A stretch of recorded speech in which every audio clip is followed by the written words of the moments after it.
السلام عليكم، تحياتي للجميع. وفي هذا الفيديو غنعطيكم مباريات اليوم الاربعاء 24 ديسمبر، مباريات كاس افريقيا المغرب 2025. اول مواجهه بين بوركينا فاسو وغينيا الاستوائيه على الساعه 1:30 بتوقيت المغربي. المواجهه الثانيه بين المنتخب الجزائري والسودان على الساعه 4 بتوقيت المغربي، فيما الكوت ديفوار ستواجه الموزمبيق على الساعه 6:30 بتوقيت المغربي.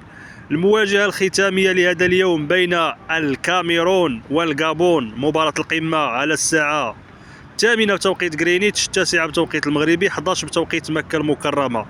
هذوما المباريات اللي غادي يلعبوا اليوم الأربعاء 24 ديسمبر بتوقيت المغربي. ما تنساش خلينا لايك الفيديو، وبطبيعة الحال نختموا هذا الفيديو بأفضل الصلاة والسلام على سيدنا محمد صلى الله عليه وسلم، وإلى اللقاء.